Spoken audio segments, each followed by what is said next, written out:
বাবা, এই যে গানটা গাইলাম, এই গানটা আপনি অনায়াসেই যেখানে সেখানেই কিন্তু মন্দিরে দেখতে পাবেন। এত এত এত এত মন্ত্র শাস্ত্রে দেখা যায়, গ্রন্থে দেখা যায়, যেগুলো কোনো মন্দিরে লেখা থাকে না, কিন্তু এই নামটা সমস্ত মন্দির প্রাঙ্গণে গিয়ে দেখতে পাবেন, যে নামটাকে বলা হয় মহামন্ত্র। আর এই মহামন্ত্র নাম আমাদের সদা সর্বদাই চালিয়ে যাওয়ার দরকার। ও মায়েরা, চৈতন্য মহাপ্রভু এই নাম সর্বদাই করতেন, কিন্তু একটা সময় তিনি করতেন না। পুরীধামে তিনি চলে যাবার পরে 5 বছর 3 মাস বয়স ছেলেটার নাম ছিল গোপাল।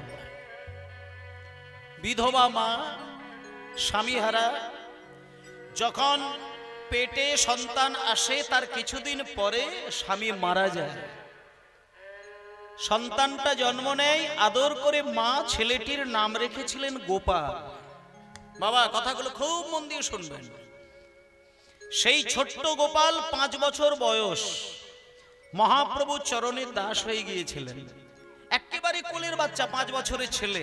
এইখানে অনেক মা বাবার কোলের 5 বছরের সন্তান আছে, তাই আপনারা একটু মন দিয়ে শুনবেন। শুধু সন্তান অমানুষ হয়ে গেলে মা বাবা বুক চাপড়ে কাঁদে, আর মানুষ হলে অহংকার করে লোকের সামনে বলে যে আমার ছেলে মানুষ হয়েছে। একটা কথা বলি, সন্তান অমানুষ আর মানুষ দুটোই নির্ভর করে কিছুটা মা বাবার দোষে গুণে। তাই মা বাবাদেরও দায়িত্ব থাকার দরকার, ছেলেকে সঠিক মানের আর সঠিক মনে তৈরি করতে গেলে মা বাবার কি কর্তব্য। আমিও কিন্তু একজন, আমি সন্ন্যাসী মানুষ নই, আমিও সংসারী মানুষ, আমারও 2 কন্যা, আমিও বদ্ধ সংসারী। আর সংসারের সকল দায়িত্ব যে মানুষ পালন করতে পারে সে অনায়াসেই ধার্মিক হতে পারে। সংসারে যত যত দায়িত্ব যে সঠিকভাবে পালন করে সে ধার্মিক হবেই। রামকৃষ্ণদেব সংসারী মানুষকে বেশি সম্মান দিয়েছেন। আর স্বয়ং নারায়ণ তিনি নারদ মুনিকে বলেছিলেন যে ওরে, একটা কথা বলি, যারা বাবাজি হয়ে হরিনাম করে, যারা গৃহত্যাগী হয়ে হরিনাম করে, তারা তো ভগবানের কৃপা লাভ করে, কিন্তু সংসারী হয়ে তেলের খেয়াল, চাল ডালের খেয়াল, স্বামী পুত্র, ব্যবসা বাণিজ্য, গাড়ি বাড়ি, এত কিছু খেয়াল রেখে তার মাঝখানে কিছুক্ষণের জন্যেও যদি আমার কেউ নাম করে, আমি যে তার জন্য কেঁদে উঠি না।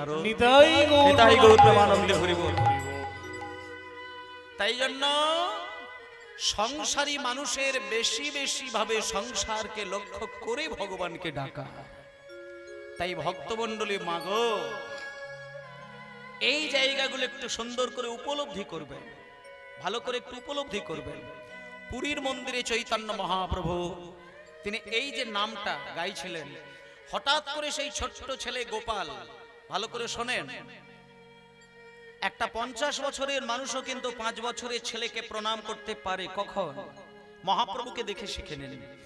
মহাপ্রভু তখন 24 বছর বয়সের থেকে বেশি, আর গোপালের বয়স 5 বছর, 5 বছর প্লাস। এবার গোপাল একদিন মহাপ্রভুর কাছে সকালবেলা গিয়ে দাঁড়িয়েছে, আর মহাপ্রভু গোপালকে বলছেন, এই গোপাল, গোপাল, আমার সঙ্গে একটু সমুদ্রের ধারে চল, তোকে দায়িত্ব দিয়ে যেই জায়গায় দাঁড় করিয়ে রাখবো সেইখানে দাঁড়াবি, আমি সময় মতো আসবো, তোকে যা বলবো সেই মতো কথা শুনবি। এবার গোপাল তো একেবারে ভালো ছেলে, বাচ্চা ছেলে, ধীর স্থির মনের ছেলে, মহাপ্রভু চরণে মন দিয়ে দিয়েছেন। গোপাল বাজে চিন্তা করতে জানে না। গোপালের হাতে ধুতি গামছা ধরিয়ে দিয়ে মহাপ্রভু মলত্যাগ করতে গেছেন সমুদ্রের ধারে। এইবার গোপাল ওই মহাপ্রভুর ধুতি আর গামছাটা বুকে জড়িয়ে ধরে পিছন ঘুরে দাঁড়িয়ে রয়েছেন, দূরে মহাপ্রভু মলত্যাগ করছেন। কিন্তু গোপাল তো বাচ্চা ছেলে, অত শত বোঝে না। এখন মহাপ্রভুকে এত ভালোবাসে যে পিছন ঘুরে দাঁড়িয়ে থাকতে থাকতে হঠাৎ করে গোপালের মনে হয়ে গেল যে মহাপ্রভুকে একবার আমি দেখব। এখন যাকে ভালোবাসে তার মুখটা দেখতে অস্থির হয়ে যায়। এখন দুম করে গোপাল পিছন দিকে যেই না তাকিয়েছে, দেখলো মহাপ্রভু মলত্যাগ করতে বসেছেন বটে, কিন্তু একটা অদ্ভুত দৃশ্য লক্ষ্য করলেন। তিনি পায়খানা করতে বসেছেন আর দুপাটি দাঁত দিয়ে জিভটাকে বাইরে বার করে কামড়ে ধরে বসে আছেন। এবার গোপাল এই দৃশ্যটা দেখে অস্থির হয়ে উঠল। কি ব্যাপার, প্রভু পায়খানা করতে বসেছেন কিন্তু দুপাটি দাঁত দিয়ে জিভ কামড়ে ধরে বসেছেন কেন? না, এটা আমাকে এটা প্রশ্ন করতে হয়, প্রভুকে জানতে হয় এখানে কি কোনো সংবিধান আছে? একটু আসতে বাজাবে বাবা, একটু আসতে বাজাবে। এবার দেখুন মা, যখন মহাপ্রভু পায়খানা সেরে স্নান সেরে যখন গোপালের কাছে এসে দাঁড়িয়েছেন, গোপাল অস্থির হয়ে যাচ্ছে কিন্তু কথাটা বলতে পারছে না। মহাপ্রভু মুখ দেখে বুঝে গেলেন গোপাল কিছু বলতে চায়। গোপাল, এই গোপাল, হ্যাঁ রে বাবা, তোর মুখ দেখে কিছু মনে হচ্ছে, তুই আমাকে বলবি, তুই কি কিছু বলবি? তখন গোপাল বলছে, প্রভু হ্যাঁ আমি অনেকক্ষণ ধরে আমি পাগল হয়ে যাচ্ছে একটা প্রশ্ন করব বলে, আপনি কিছু মনে করবেন না তো? আরে বাবা, তুই বাচ্চা ছেলে, তুই আমার সন্তানের মতন, কোলের বাচ্চা, তুই এমন কি কথা বলবি যেটা তোর কথায় আমি মনে করব? বল তুই কি বলতে চাস? গোপাল তখন হাত জোড় করে বলছেন, প্রভু আসলে ওই আপনি যখন পায়খানা করছিলেন না, আমি দূর থেকে ওই পিছন ঘুরেই দাঁড়িয়েছিলাম, হঠাৎ করে একটু আপনার মুখের দিকে তাকিয়ে ফেলেছিলাম, আর হঠাৎ করেই দেখতে পেলাম যে আপনি দুপাটি দাঁত দিয়ে জিভ কামড়ে ধরে বসেছিলেন। মানে আমি বলতে চাইছি যে এটা কি মানে ওই ভক্তি জগতের কোনো নিয়ম? যদি নিয়ম হয় তাহলে আমিও কাল থেকে এইভাবেই পায়খানা করতে বসবো। তখন মহাপ্রভু গোপালকে সামনে ডেকে মাথায় হাত দিয়ে বলছে, গোপাল, এটা ভক্তি জগতের নিয়ম নয়, এটা কোনো শাস্ত্রের লিখিত বিধান নয়, এটা আমার একটা নিজস্ব সংবিধান। তার মানে আমি যতদিন কৃষ্ণ নামে মন ডুবিয়েছিলাম না, ততদিন আমার জিহ্বাকে যা বলতাম জিহ্বা তাই শুনত। কিন্তু যেদিন আমি নামে মন ডুবিয়েছি সেদিন আমার জিহ্বা আমার কথা আর শোনে না। আমি আমার জিহ্বাকে যখনই বলি, ওরে জিহ্বা, কেউ যদি পায়খানা করে সে তখন অপবিত্র অবস্থায় থাকে, তখন তার ভগবানের নাম করা উচিত নয়। সেই জন্য আমি এখন পায়খানা করতে বসেছি, আমার দেহটা অপবিত্র, এখন তুই হরিনাম করিস না।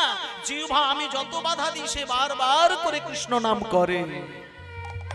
সেই জন্য আমি আমার জীবটাকে শাস্তি দেবার জন্য, যাতে করে সে নাম বলতে না পারে, তাকে দাঁত দিয়ে চেপে ধরে শাস্তি দেবার জন্য কামড়ে ধরেছিলাম। এটা আমার সংবিধান, এটা শাস্ত্রের বিধান নয়।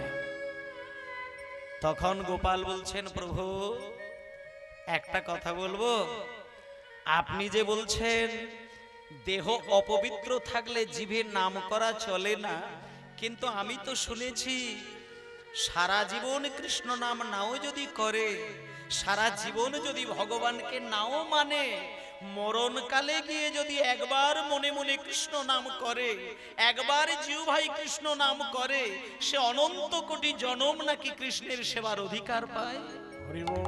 তা প্রভু, আপনি যে বললেন অপবিত্র অবস্থায় হরিনাম করা ঠিক নয়, আপনি যদি এটা পালন করেন, আপনাকে দেখে তো জগতের কেউ আর অপবিত্র অবস্থায় হরিনাম করবে না।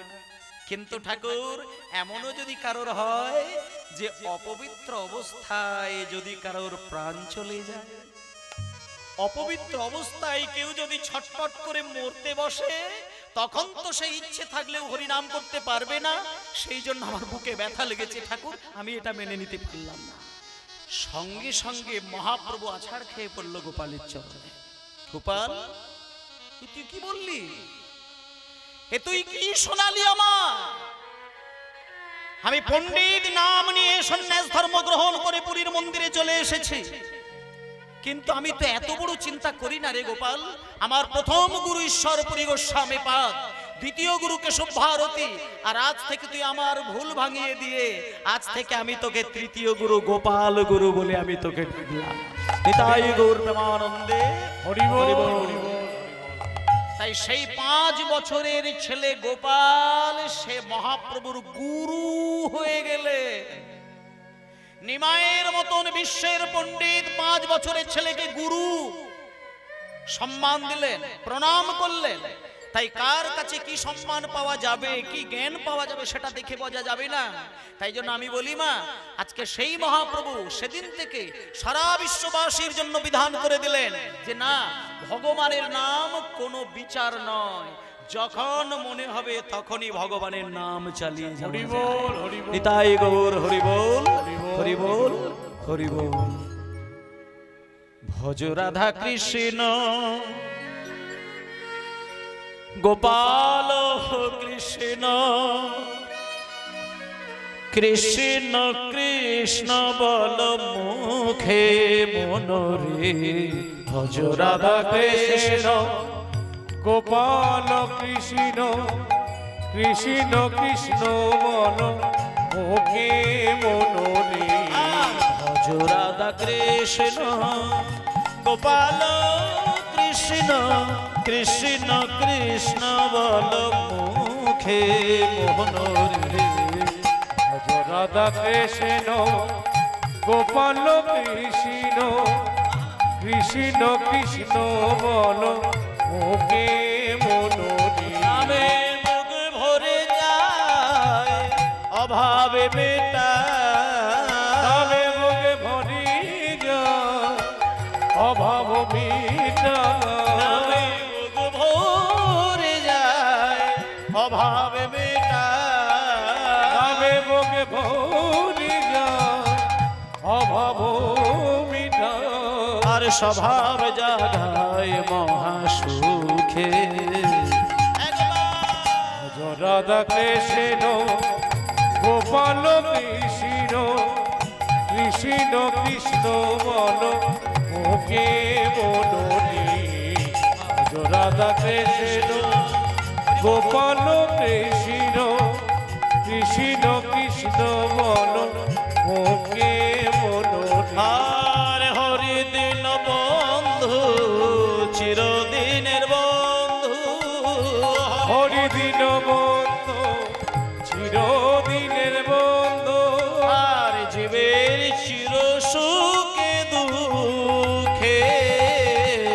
হরিদিন বন্ধু চিরদিনের বন্ধু জীবের সুখে দুঃখে।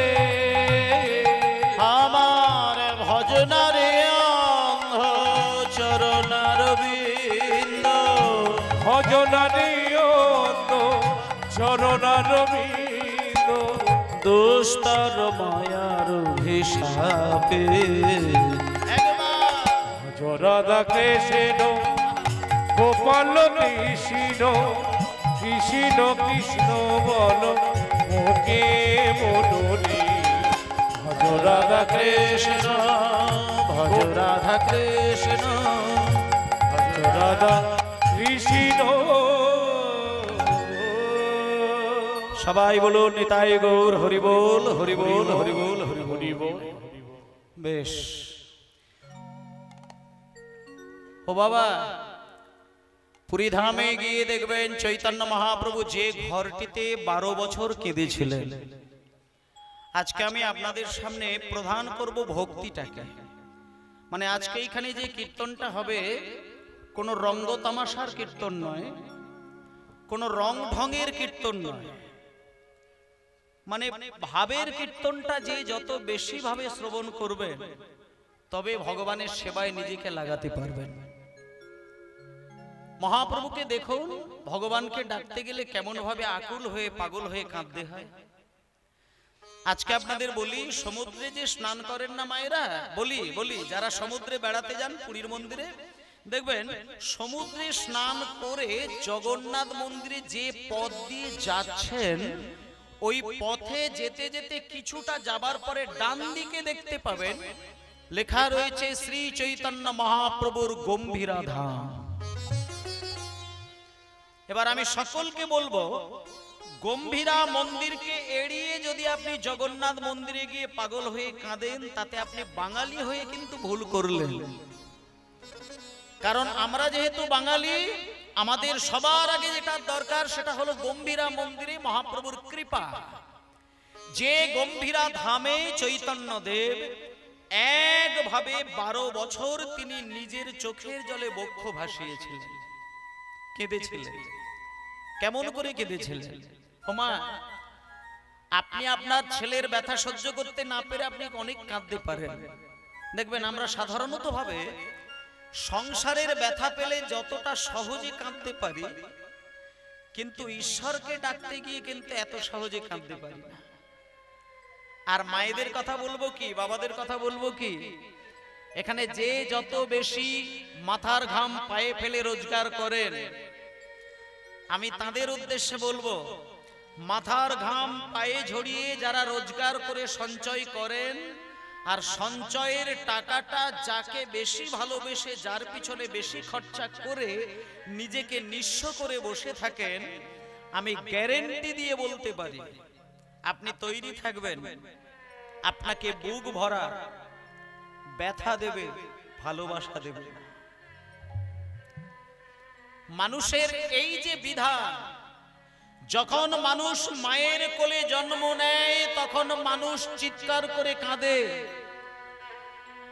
সংসারের ঘানি টানতে টানতে মানুষের চোখে গড়িয়ে যায় জল, আর রোজগার করতে গিয়ে মানুষের চোখ থেকে জল এসে যায়। আর সবথেকে বড় দুঃখের বিষয়, সংসারে আপনি যাকে বেশি ভালোবেসে আপনি নিঃস্ব করে নিজেকে বসে রইলেন, প্রতিদানে তার কাছ থেকেই আপনি ভরা ব্যথা পাবেন, ভালোবাসা পাবেন।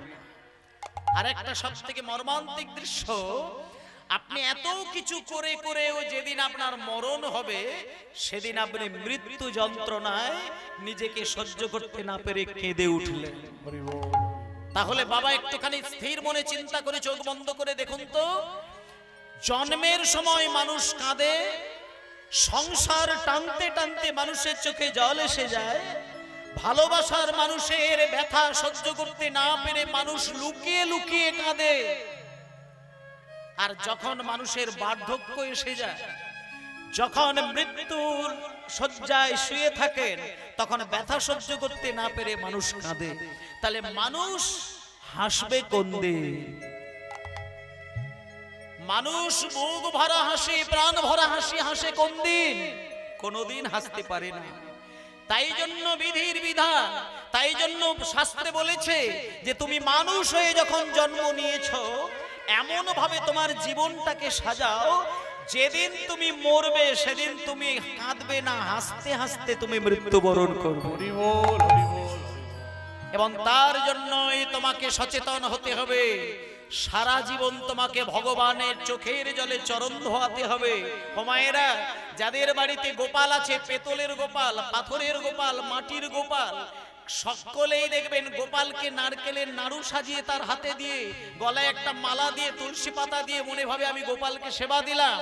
একটা জিনিস বলি, গোপাল হাত পেতে নাড়ু চাইলেও তিনি ওই নারকেলের নাড়ু পছন্দ করেন না। ভগবানকে সেবা দিতে গেলে জাগতিক জগতের ফুল, মিষ্টি, সন্দেশ, রসগোল্লা ওসব খায় না। আপনি প্রত্যেকদিন মন্দিরে ঢুকে ভগবানকে সেবা দেবেন, ভগবানকে সাজিয়ে দেবেন। ভগবান ওইগুলোর জন্য কাঙাল হয়ে বসে থাকে না। ভগবান একভাবে ভক্তের চোখের দিকে সারাটা জীবন তাকায়। ভগবান শুধু মনে মনে চিন্তা করে, সারা জীবন আমাকে ভক্ত সেবা দিল বটে, কোনদিন তার দুই চোখ দিয়ে দুই বিন্দু জল আমার চরণে ফেলতে জানল না। তাই মহাপ্রভুকে দেখে শিখে নিন মায়েরা। আপনারা যে পুরীর গম্ভীরা ধামের কথা বলছি, সেই গম্ভীরা ধামের ছোট্ট একটি ঘর, আপনি গেলে সেই ঘরের দর্শন করে আসবেন, যে ঘরে দুজন ব্যক্তিকে নিয়ে মহাপ্রভু 12 বছর নিজের দেহটাকে ভাসিয়েছিলেন। সেই ঘরটার নাম গম্ভীরা। এবং যে দুইজন ব্যক্তি, যে দুইজন ব্যক্তি মহাপ্রভুর ডান দিকে আর বাম দিকে থাকতেন, তাদের নামগুলো বলে দিচ্ছি বাবা, শুনে নেন। ডান দিকে যিনি থাকতেন মহাপ্রভু, তার নাম স্বরূপ দামোদর। আর বাম দিকে যিনি থাকতেন, নাম রামানন্দ রায়। কখনো কখনো মহাপ্রভু স্বরূপের গলা জড়িয়ে ধরে কাঁদেন, কখনো কখনো স্বরূপের গলা ছেড়ে দিয়ে রামানন্দের গলা জড়িয়ে কাঁদেন। কেমন করে কাঁদেন? কান্নাটা দেখলে পাগল হয়ে যাবেন। শুধু যদি উপলব্ধি করতে জানেন আপনি বুঝতে পারবেন যে মহাপ্রভু কি, তিনি কে, তিনি কি শিখাতে চেয়েছেন আমাদের। স্বরূপের গলা জড়িয়ে ধরে একবার শুধু হা কৃষ্ণ বলবে। কেমন করে কাঁদে? আপনি কেঁদেছেন, আমিও কেঁদেছি, আপনি কাঁদেন, আমিও কাঁদি, কিন্তু মহাপ্রভুর কান্নার সাথে বিশ্বের কারোর মেলে না। যখন স্বরূপের গলা জড়িয়ে ধরে স্বরূপের সামনে দাঁড়িয়ে হা কৃষ্ণ বলে মহাপ্রভু কাঁদতেন, মহাপ্রভুর চোখের জল বদন গড়িয়ে নয়, সরাসরি কৃষ্ণ প্রেমের জল পিচকারির মতো ঠিকরে গিয়ে স্বরূপের বদন ভিজিয়ে দিতেন। হা কৃষ্ণ বলে কাঁদতেন, রামানন্দের বদন ভিজে যায়। সেই মহাপ্রভু আজকে কাঁদছেন খাম্বাজ রাগের মধ্য দিয়ে। মহাপ্রভু আজকে কাঁদছেন কেমন করে? স্বরূপের। দাঁড়াও, আমি সবাইকে একটু অনুরোধ করব, মায়েরা এই সমস্ত আবেগের গানগুলোকে একটু উপলব্ধি করবেন। আমি কিন্তু এখানে ধেই ধেই করে নাচের গান বাজনা করব না। যে গান শুনলে মানুষের বুক ফেটে কাঁদতে ইচ্ছে করে সেই হয় আদি কীর্তন, আর সেই কীর্তনে ডুব দিলে মহাপ্রভুর চরণ চোখ বন্ধ করলে দেখতে পাবেন। আপনি সংসারী যত প্রেম বাড়াবেন, যত ভক্তি বাড়াবেন, শ্রদ্ধা বাড়াবেন, অনায়াসে সংসারে স্বর্গ পাবেন। আনন্দ করার জন্য কীর্তন নয়, পরমানন্দ পাবার জন্য কীর্তন। দেহ দোলানোর জন্য কীর্তন নয়, হৃদয় দোলানোর জন্য কীর্তন। সেই কীর্তন আজকে হবে, মন দিয়ে শুনবেন। স্বরূপের গলা ধরি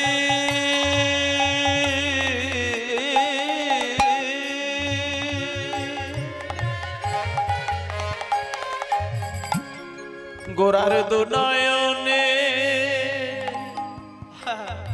বহে মারি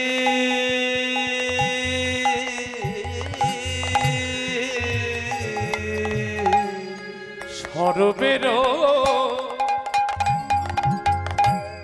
গলা ধরে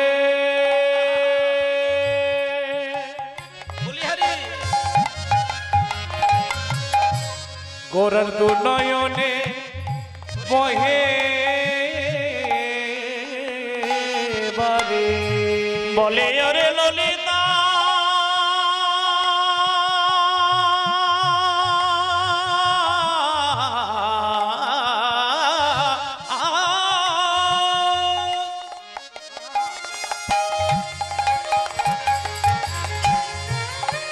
ওরে বিশাখা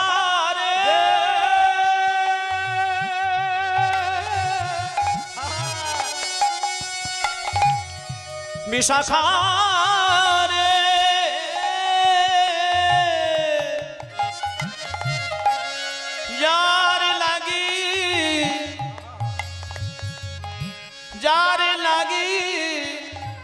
যার লাগি কেঁদে কেঁদে আমার দিন রাত হলো,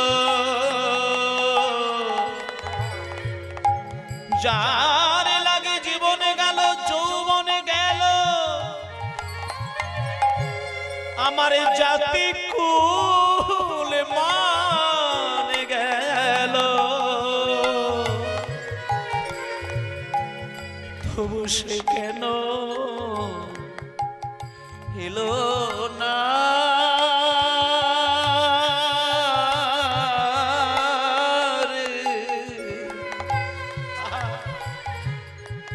কেন এলো না?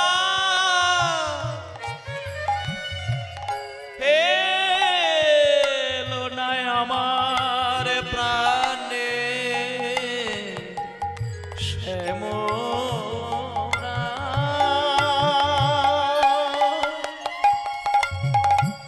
ললিতা রে,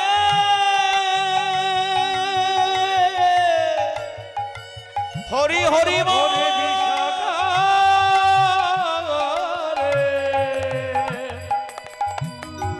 ওরে ললিতা হরি বিশাখা, যার লাগি সারা নিশি জেগে রইলাম, সে কেন এলো না? দাঁড়াও মায়েরা, কথাগুলো এমন ভাবে ধ্যান দিয়ে শুনুন। দেখুন না, ছবিটা আপনিই দর্শন করবেন, আপনি হৃদয় দর্শন করবেন। এমন ভাবে মনোনিবেশটা তৈরি করুন, কীর্তনের আদি সার তত্ত্বটি আমাকে বোঝাতে লাগবে না, আপনি নিজে হৃদয়ে দেখতে পাবেন।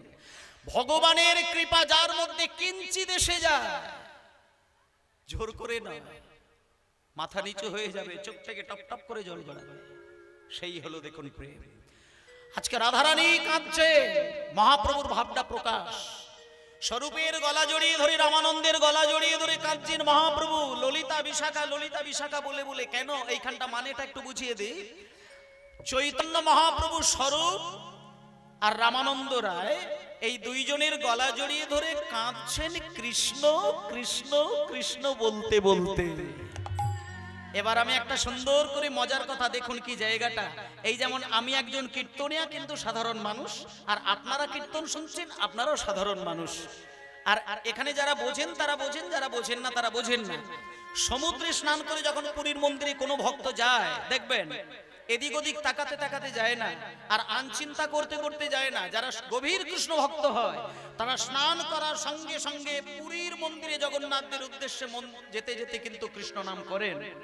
আর আপনাদেরকেও বলবো, সমুদ্রে স্নান করে এদিক ওদিক নয়, আপনি মন দিয়ে ভজন সাধনের মধ্য দিয়ে আপনি জগন্নাথ দেব দর্শন করবেন, আপনি গম্ভীরা ধাম দর্শন করবেন। আজকে মহাপ্রভু ওই গম্ভীরা মন্দিরের ভেতরে স্বরূপ আর রামানন্দের গলা জড়িয়ে ধরে শুধু কাঁদছে, কই কৃষ্ণ, কই কৃষ্ণ, কই কৃষ্ণ। এমন সময় ওই গম্ভীরার বাইরে রাস্তা দিয়ে যাচ্ছিলেন আপনার মতন একজন সাধারণ মানুষ, আর তিনি যেতে যেতে একবার শুধু বলে ফেলেছে হরে কৃষ্ণ। ভালো করে কথাগুলো শোনেন। আর ওই হরে কৃষ্ণ নামটা কিভাবে মহাপ্রভু যে ঘরের মধ্যে ছিলেন সেই ঘরে পৌঁছে গিয়ে মহাপ্রভুর কানে চলে গেল।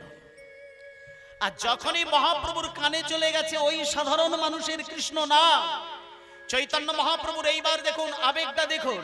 স্বরূপ দামোদরকে ছেড়ে দিয়ে, রামানন্দ রায়ের গলা ছেড়ে দিয়ে পাগলের মতো ছুটতে ছুটতে হনুমাদের প্রায় গোরা ছুটি ছুটি ধায়, হরি হরি উন্মাদের প্রায় গোরা ছুটি ছুটি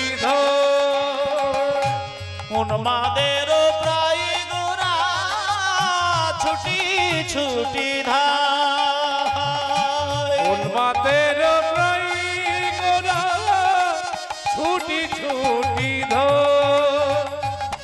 যে করে গোবিন্দ নামে ধরে তার পা, ঘরে গোবিন্দির ঘরে তারে পা। দাঁড়াও দাঁড়াও দাঁড়াও, কথাগুলো শোনাতে হবে। আচ্ছা বাবা, উন্মাদের প্রায় ঘোড়া ছুটি ছুটি ধায়, পদগান তো মানেগুলো বলি। মানে হঠাৎ করে মন্দিরের ওই গম্ভীরা ধামের দরজা খুলে দিয়ে স্বরূপ রামানন্দকে ছেড়ে দিয়ে পাগলের মতো ছুটে যে ব্যক্তিটা কৃষ্ণ বলে ফেলেছিলেন তার চরণ দুটো মহাপ্রভু জড়িয়ে ধরলেন। এবার হঠাৎ করে সাধারণ মানুষ তো মহাপ্রভুকে দেখে পাগল হয়ে বলছে, এ কি ঠাকুর, আপনি ভগবান, আপনি আমার পা জড়িয়ে ধরেছেন, ছেড়ে দিন ছেড়ে দিন। যখনই ছেড়ে দিন ছেড়ে দিন ছেড়ে দিন বলে বলে পাগল হয়ে যাচ্ছে, তখন মহাপ্রভু পা ছাড়ছে না, সঙ্গে উল্টে আর একটা কথা বলছে, দাঁড়াও, আমি তোমার চরণ ছাড়বো না, আমি তোমার চরণ ছাড়বো না।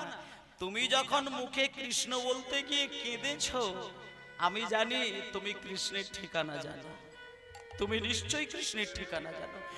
কৃষ্ণ যখন তুমি বলেছো, আমি জানি কৃষ্ণ কোথায় আছে তুমি জানো, তাহলে শোনো, তুমি জানো যদি আমায় বলে দাও হে, জানো যদি তাই গৌর হরিব বলে দাও হে, জানো যদি আমায় বলে দাও হে, জানো যদি আমায় বলে দাও হে, আমি কোথায় গেলে পাবো তারে, যার নাম শোনায় আমায় পাগল করলে, কোথায় গেলে পাবো তারে, যার নামে শুনে আমার পাগল করে।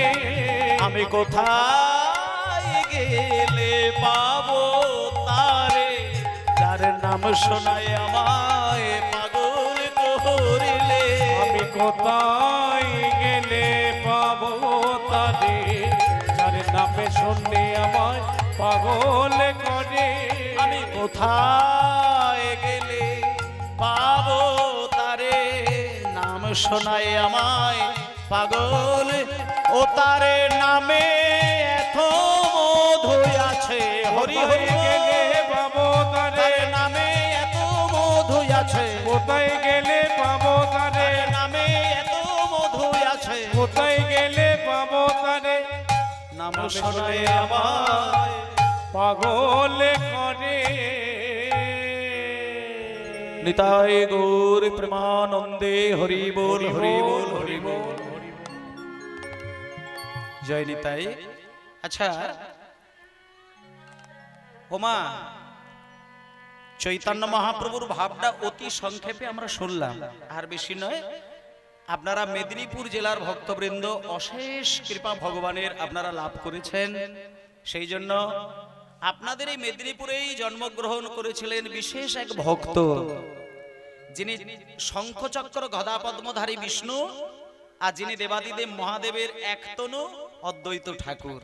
অদ্বৈত ঠাকুর যখন জন্ম নিয়েছিলেন, তিনি আরেকবারটি জন্ম নিয়েছিলেন এই মেদিনীপুর জেলায়। সেই জেলায় আপনারা জন্ম নিয়েছেন, আপনারা ভাগ্যবান। আর আমি সবথেকে বেশি ভাগ্যবান আপনাদের থেকেও, যে আপনাদের মতন পরম ভক্তের চরণ ধুলো আজকে আমি মস্তকে ধারণ করতে পেরেছি। তাই গৌর প্রেমানন্দে হরি বল হরি বল। তাই চলুন, এতক্ষণ আমরা গৌর চন্দ্রিকার মধ্যে গৌরাঙ্গের ভাব ভক্তিটা, প্রেমটা দেখলাম। এইবার যেটা আসল কথা, সেই জায়গায় চলে যাব। বৃন্দাবনে শ্রীমতী রাধা রানীর কৃষ্ণ প্রেম। এই সমস্ত লীলাগুলো আস্বাদন করতে গেলে যে গভীরতার দরকার, সেটা তো থাকতে হবে। কারণ আমরা অনেক সময় রাসলীলা শুনি, আমাদের অনেক মায়েদের বোনেদের ইচ্ছা আছে যে রাস দেখতে যাব, রাস শুনতে যাব। কিন্তু এই যে রাসলীলা শুনতে গেলে রাত্রির 12টা না বাজলে রাসলীলা শ্রবণ করা উচিত নয়, এটা অনেকেই জানেন। এমনি একটা কথা আছে না মায়েরা, রাতে গোষ্ঠ দিনে রাস, তার হয় সর্বনাশ। গোষ্ঠলীলা জানেন তো? গোষ্ঠলীলা আপনারা জানেন তো? মানে ভগবান শ্রীকৃষ্ণের গোষ্ঠলীলা আপনারা জানেন। আর রাসলীলাটাও হচ্ছে কৃষ্ণের। রাসলীলা কোনোদিন দিনের বেলায় শুনতে নেই, আর গোষ্ঠলীলা কোনোদিন রাত্রির বেলায় শুনতে নেই। যারা রাত্রির বেলায় শোনে, এই দিনের বেলা শোনে, তাদের অপরাধ হয়, অপরাধের পাহাড় হয়ে যায়। বিশেষ করে রাত্রির 12টার আগে যদি শ্রবণ করেন রাসলীলা। কিন্তু শুনুন, একটা কথা বলি, এই যে বলছে ঘড়ি ধরে রাত্রির 12টা না বাজলে আপনি রাসলীলা দর্শন করতে পারবেন না, এখানে কিন্তু আসল তত্ত্বটা ওটা নয়। রাত্রির 12টা মানে গভীর রাত্রির, মানে এখানে ওই ঘড়িতে গভীর রাত্রি নয়। ভক্তের ভক্তির গভীরতা না থাকলে কৃষ্ণের রাসলীলা শোনা উচিত নয়। আপনি পরম ভক্ত যদি না হতে পারেন, রাধারানী আর কৃষ্ণের সঙ্গে যে প্রেম, সেটা আপনি আস্বাদন করতে পারবেন না। একটা কথা বলি মায়েদেরকে, একটা 4-5 বছরের ছেলের সঙ্গে একটা 4-5 বছরের মেয়ে যখন লুকোচুরি খেলে, আপনি কি সেই ছেলে মেয়ে যখন লুকোচুরি খেলে আপনি কি কোনো সন্দেহ করেন? এটা বিচার করুন। 5 বছরের ছেলে মেয়ে যখন লুকোচুরি খেলবে, কোনো মা বাবা চিন্তা করে না। কিন্তু যখন 18 বছরের 20 বছরের ছেলে মেয়ে লুকোচুরি খেলবে, কোনো মা বাবা সহ্য করে না।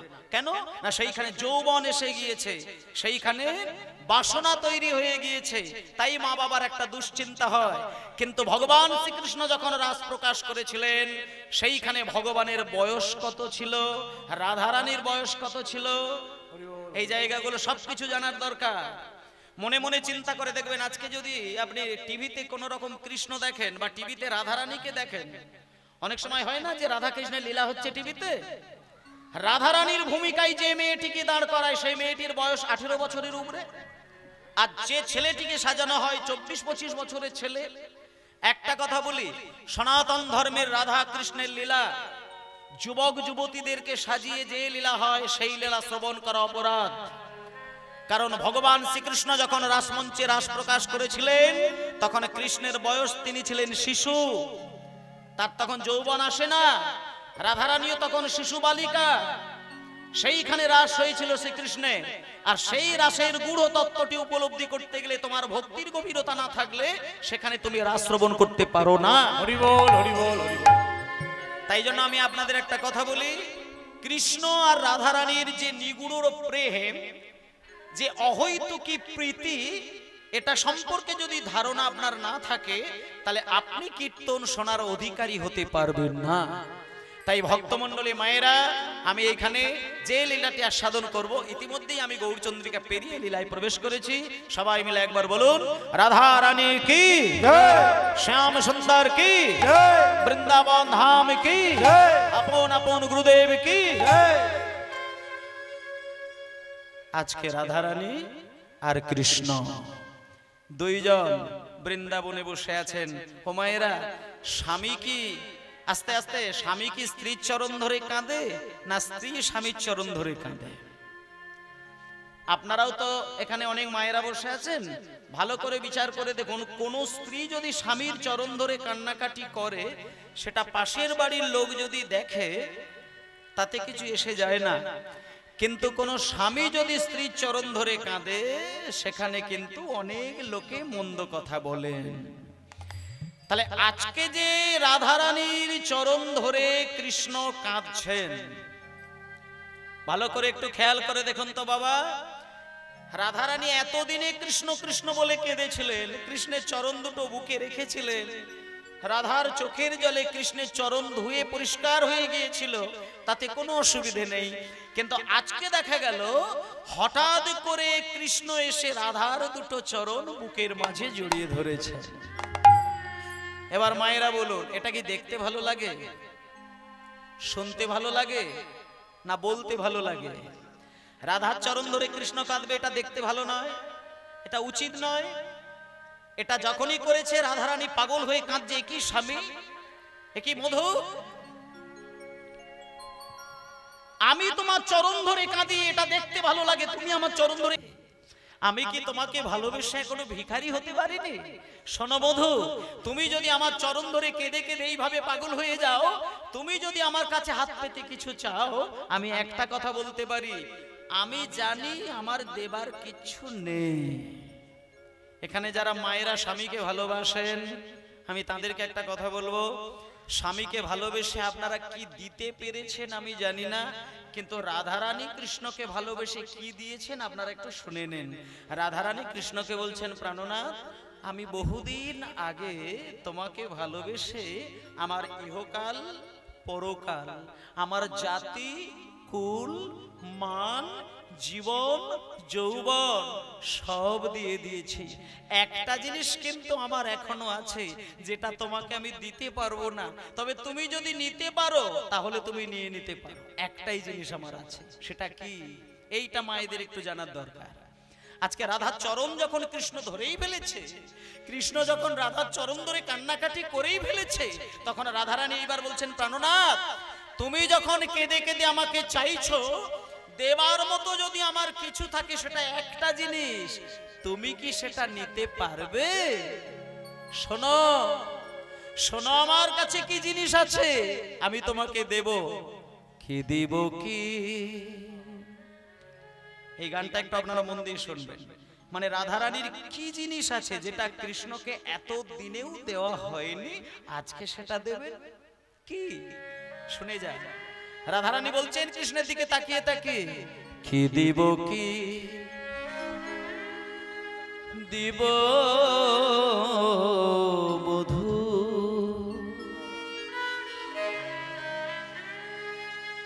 মনে মনে ভাবি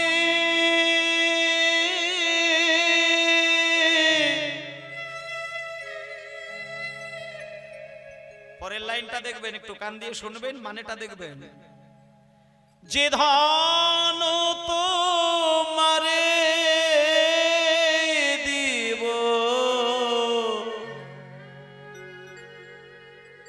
সে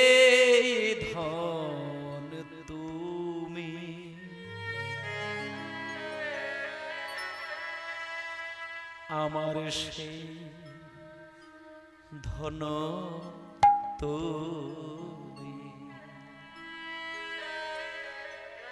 প্রাণনাথ কি দিব কি দিব বধূ, মনে মনে ভাবি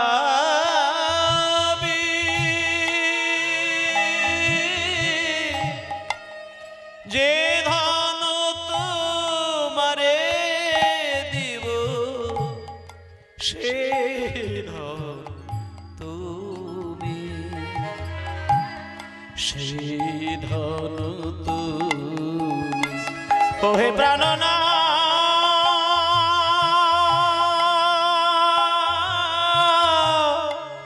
হরি হরি বল। প্রাণ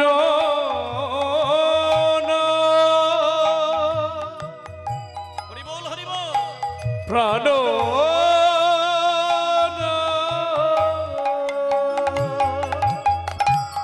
কে দেব কে দেব বধূ, মনে মনে ভাবি যে ধন তোমারে দেব সেই ধন তুমি, সেই ধন তুমি। কে দেব কে দেব বধূ।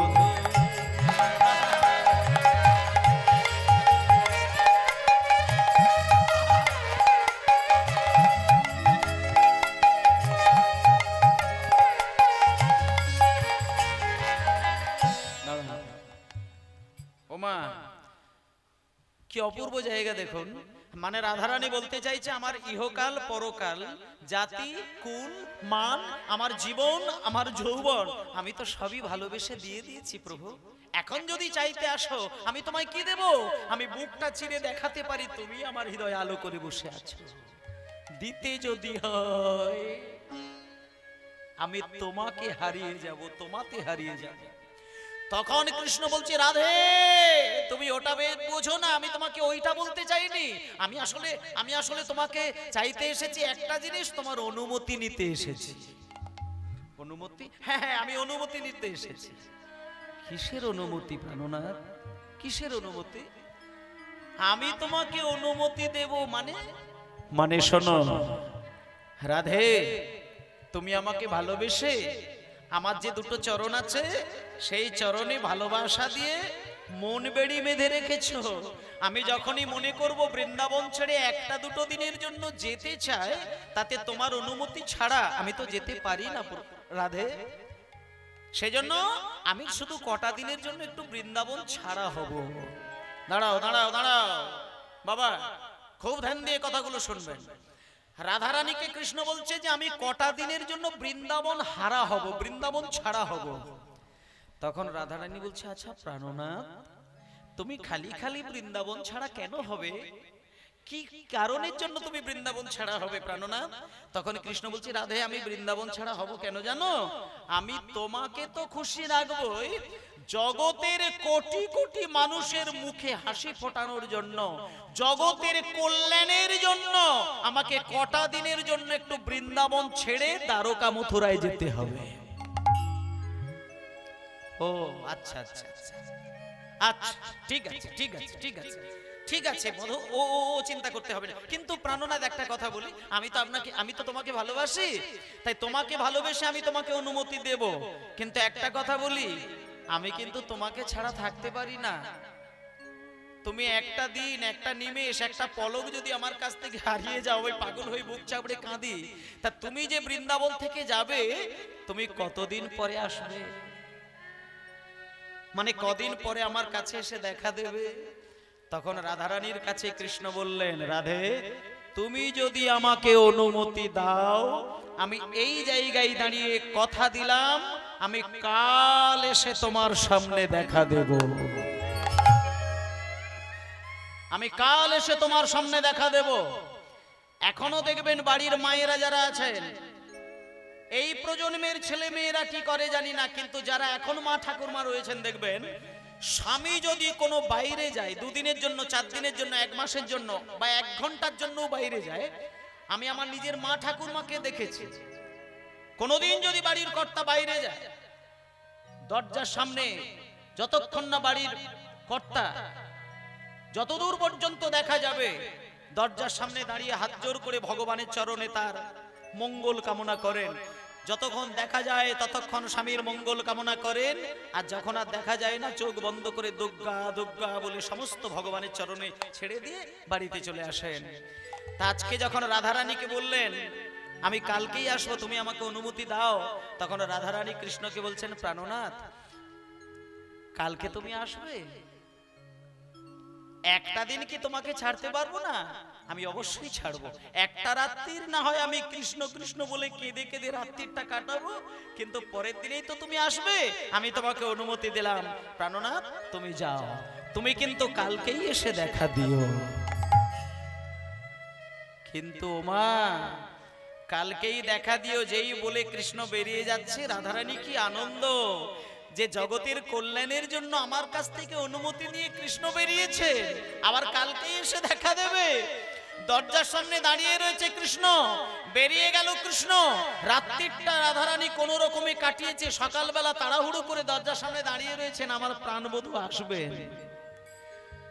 সকাল থেকে বেলা গড়িয়ে গড়িয়ে দুপুর গড়িয়ে গেল, দুপুর গড়িয়ে গড়িয়ে গড়িয়ে গড়িয়ে বিকেল গড়িয়ে গেল, বিকেল গড়িয়ে গড়িয়ে সন্ধ্যা গড়িয়ে গেল, কিন্তু কৃষ্ণ এলো না। মায়েরা, পরের দিন হয়ে গেল, রাধারানী সেই দিন কেউ কাটালো, কৃষ্ণ এলো না। একটা একটা করে দিন কাটতে কাটতে 10টা দিন কেটে গেল, কৃষ্ণ এলো না। 10টা দিন করে কাটতে কাটতে একটা মাস কেটে গেল, কৃষ্ণ এলো না। একটা করে মাস কাটতে কাটতে একটা বছর কেটে গেল, কৃষ্ণ এলো না। এইবার আপনারা হয়তো বলতে পারেন, কৃষ্ণ যে কাল আসবো বললো, তাহলে কি কৃষ্ণ মিথ্যেবাদী? শোনেন একটা কথা বলি, সেই জন্য আমাদের এই হিন্দু সনাতন ধর্মে একটা কথা আছে যে কাল বলে কাউকে তুমি কোনো কথা দিও না। কৃষ্ণ যদি বলতেন যে পরশু আসবো, তাহলে কৃষ্ণ আসতেন। ওই যে কাল বলে গেল, ওই কালচক্র রাধারানীর জীবনে কাল ঘনিয়ে আসলো। রাধারানীর সে কাল আর সমাধান হলো না। মা, একটা বছর নয়, কৃষ্ণ কৃষ্ণ কৃষ্ণ বলতে বলতে বলতে বলতে 10টা বছর পার করে দিল। 10টা বছর 10টা বছর করে করে 50টি বছর কেটে গেল।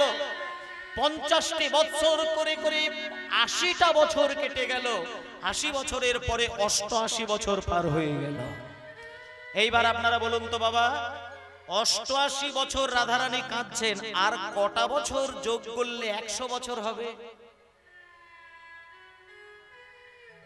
12 বছর। আচ্ছা, এইখানটা একটুখানি গভীরতা দেখুন। 88 বছর যখন রাধারানী এক জায়গায় বসে বসে কাঁদলেন, রাধারানীর চোখের জল শুকনো, মুখের ভাষা বন্ধ, গায়ে আর শক্তি নেই। কিন্তু রাধারানী দৃঢ় প্রতিজ্ঞা করেছেন যে আমার দেহে যতক্ষণ প্রাণ থাকবে, আমার প্রাণ বধূর নাম নিতে নিতে আমি কাঁদব। কিন্তু চোখে তো জল নেই, মুখে তো ভাষা নেই, দেহে তো বল নেই, কিন্তু তিনি কৃষ্ণকে ভালোবাসেন। মনে মনে চিন্তা করেছে আমি কৃষ্ণ বিনা এ দেহ রাখবো না। এই বলে রাধারানী যখন আর কাঁদতে পারছেন না, কিন্তু কৃষ্ণের জন্য কাঁদবেন বলে রাধারানী একটা বড় পাথর কুড়িয়ে নিয়ে নিজের মাথায় সজোরে আঘাত করছে।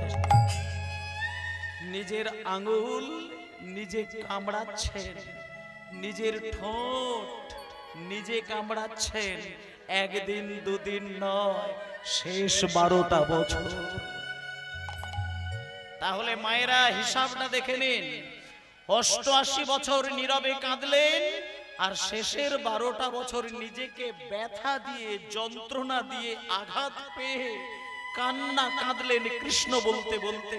100 বছর যখন কেঁদে ফেললো রাধারানী, 100 বছরের কান্নার যে তীব্র জ্বালা নারদের গায়ে গিয়ে পড়লো।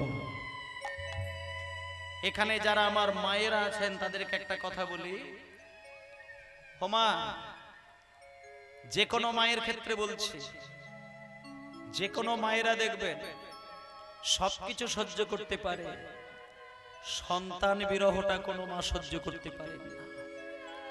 কোনো মায়ের কোল থেকে যদি সন্তান হারিয়ে যায়, সেই মা আছাড় খেয়ে মাথা ফাটিয়ে ফেলে। যখন সন্তান বিরহে কোনো মা যখন পাগল হয়ে কাঁদে, সেই মায়ের অঙ্গে যদি আগুনের ছ্যাঁকাও দেওয়া হয়, মায়ের কোনো সাড়া পাওয়া যায় না। তীব্র বিরহ জ্বালা যখন কাউকে পুড়িয়ে দেয়, আগুনের জ্বালা তাকে কোনো রকম আঘাত করতে পারে না। তাই মাগো, আজকে রাধারানী কৃষ্ণ কৃষ্ণ কৃষ্ণ বলতে বলতে কাঁদছে, নাকের সামনে আগুন জ্বলছে, সেই জ্বালা নারদের গায়ে লাগছে। নারদ মুনি আজকে এসেছেন। হে কুলে নারদ মুনি চিনতে মনে মনে, হরি হরি হরি মনি চিনতে মনে মনে, হে কুলে নারদ মনি চিনতে মনে মনে। কথা নয় শুদ্ধ মুক্তি পাইব কেমনে, শুদ্ধ মুক্তি পাইব কেমনে, আর কোথা রহে শুদ্ধ ভক্তি পাইব কেমনে, শুদ্ধ মুক্তি পাইব মনে।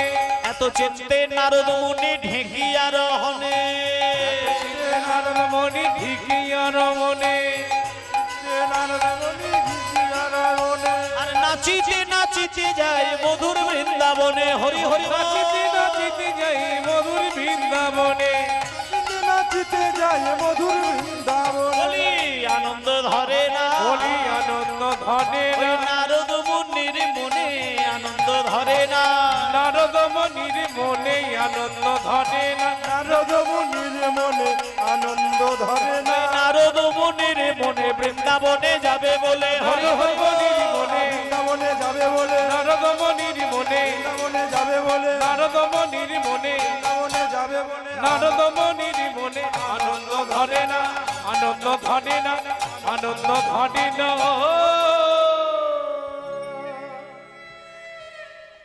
ও ঠাকুরমা, নারদ মুনির একটা খুব বদনাম আছে জানেন তো? নারদ মুনি নারদ মুনি নারদ মুনি, যাদের বাড়িতে নারদ জন্ম নিয়েছে বাবা, সংসার পুড়ে ছাই হয়ে যায়। অনেক বাড়িতেও নারদ থাকে, অনেক পাড়াতেও নারদ থাকে, অনেক গ্রামেও নারদ থাকে। নারদের দৃষ্টি যদি কোনো বাড়িতে মেলে, সাজানো সংসার পুড়ে ছাই হয়ে যায়।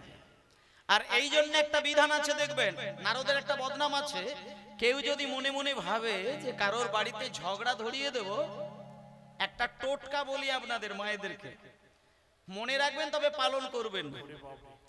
যদি কোনো মায়ের ইচ্ছে হয় যে আমি পাশের বাড়িতে একটু ঝগড়া লাগলে বেশি আনন্দ পাই, মানে অনেক সময় হয় না শাশুড়ি ননদিতে ঝগড়া, মানে বৌমা সঙ্গে ঝগড়া, বা যায় যায় ঝগড়া, ননদে বৌদিতে ঝগড়া, নানান রকম ঝগড়া হয়।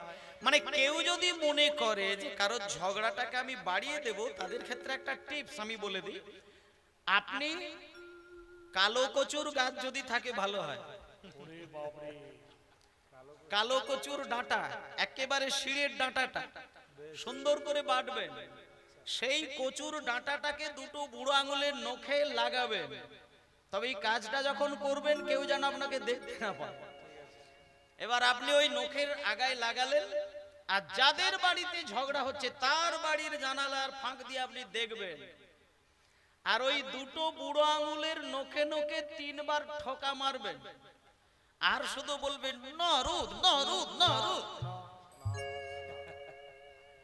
একবার ঠিক করে দেখবেন, এখন ঝগড়া যাহা থেমে যাচ্ছিল, ঝগড়া দেখবেন তুঙ্গে উঠে গেছে।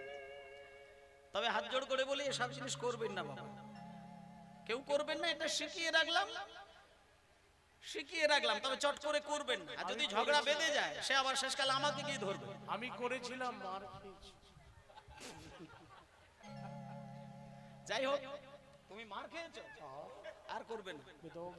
তাহলে বাবা, তাহলে এই যে নারদের নাম নোকে নোকে ঠোকা দিলে ঝগড়াটা বাড়ে, এটা আপনি শুধু নয়, আমি শুধু নয়, এটা নারদ মুনিও জানতেন। তা আজকে নারদ মুনির একটা বুকে জ্বালা, বুকে ব্যথা। কি ব্যথা? না তার ইচ্ছে ছিল আমি জীবনে শান্তি পাবো। আচ্ছা, নারদের শান্তি নেই কেন? একটুখানি বলি, নারদের শান্তি কেন থাকবে? কেন থাকবে? আপনাদেরকে আমি ধরিয়ে দিই।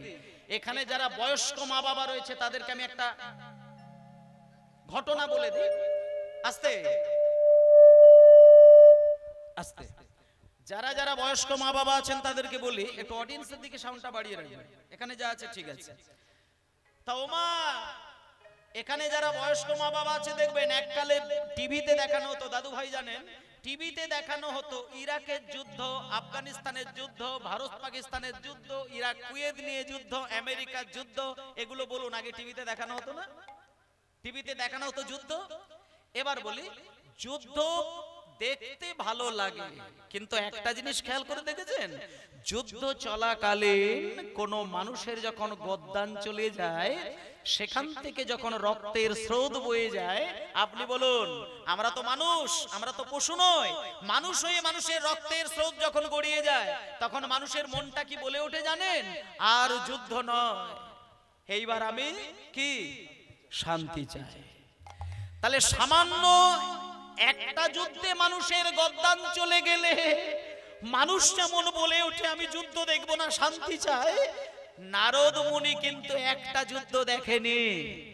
নারদ কত যুদ্ধ দেখেছিলেন মায়েরা দেখুন। সত্য যুগে দেখেছিলেন হিরণ্যাক্ষের যুদ্ধ, ত্রেতা যুগে দেখেছিলেন রাম রাবণের যুদ্ধ, আর তারপরে দেখলেন কুরুক্ষেত্রের যুদ্ধ। তাই নারদ কত যুদ্ধ সহ্য করতে পারে? নারদ মুনি যখন আর যুদ্ধ সহ্য করতে পারছে না, তখন বুকে ব্যথা নিয়ে তখন ওই ঢেকির উপরে বসেছেন। নারদের বাহন কে? নারদের বাহন কিন্তু ওই বিনা নয়। নারদের বাহন কে মায়েরা? নারদের বাহন ঢেকি। নারদ ঢেকির উপরে বসে আর বলে, এই ঢেকি আমাকে অমুক জায়গায় নিয়ে চল। ঢেকি নিয়ে চলে যায়। তা আজকে নারদের বাহন ঢেকি, ঢেকির উপরে চলে বলছে, এই ঢেকি আমাকে বৃন্দাবনে একবার নিয়ে চল, আমি বৃন্দাবনের ধুলো গায়ে মাগবো, আমার শান্তি হবে। এই বলে ঢেকির উপরে চড়ে তত্ত্বদর্শী নারদ ঋষি চারি পানে যায়। হরি হরি বল। ঋষি চারি প্রাণে যায়, তত্ত্বদর্শী নারদ চারি পাশে যায়, তত্ত্বদর্শী নারদ ঋষি চারি প্রাণে যায়। কোথাও হইতে তামাশে লাগে মুরগায়,